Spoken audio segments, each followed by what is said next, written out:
St George's Day, and there's this vague idea amongst the English taxpayers of this country that St George is something special, which of course he is. He's our patron saint. Now, the liberal elite do not like St George.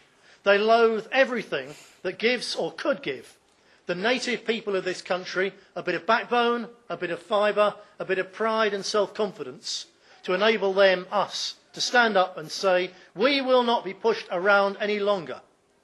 We will not be second-class citizens in our country any longer.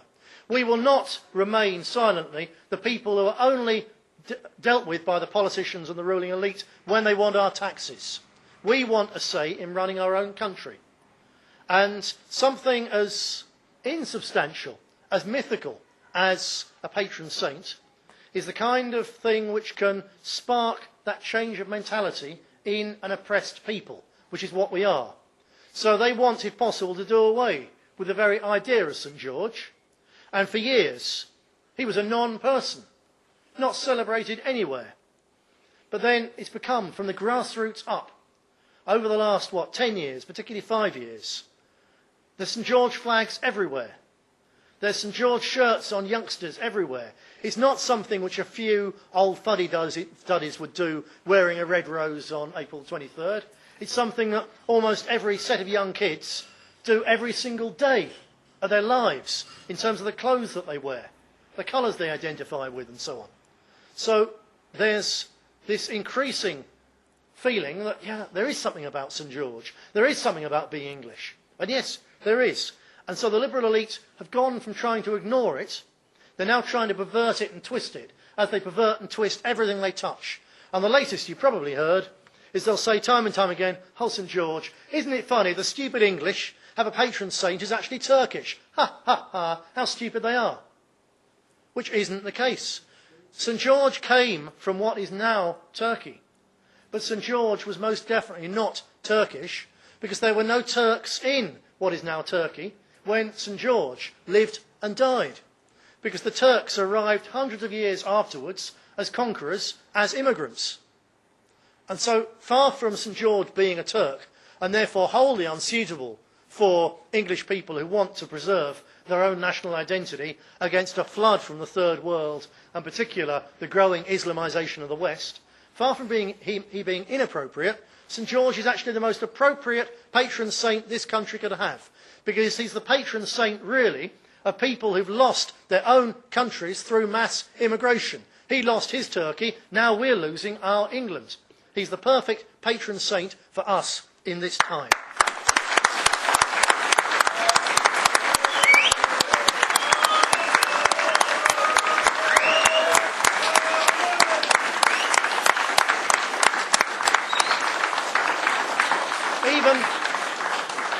Even when the liberal elite and the BBC and so on, they sneer at St George and they say, of course he never really existed and the dragon never really existed.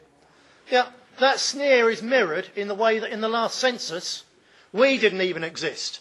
The name English wasn't even on the census. People have had to fight tooth and nail even to get us recognised. And unless in a multicultural society, unless your group is recognised, then you cannot begin to prove that you're being discriminated against. You can't say, look at the crime statistics, as we've looked recently. Look at these and you will find that our people are overwhelmingly the victims.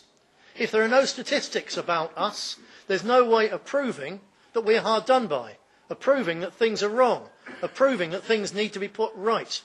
And turning the English into a non-people in our own country, which is what the liberal elite has been doing relentlessly in recent decades, is only mirrored by when they say, well, St George never really existed. And of course, St George doesn't exist. There is no St George out there coming to our rescue. There's no knight on a big white horse with shining armour out there. To that extent, it's true. There is no physical St George out there.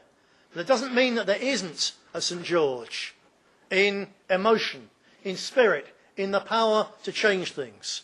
St George is not out there on a white horse, but St George exists in every single one of you, in every single one of your friends and relatives and neighbours, in every person of indigenous stock in this country. St George is not sleeping, not non-existent. He's alive and wakening up. He's in here and he's in here. Never forget, you are St George. Hear, hear.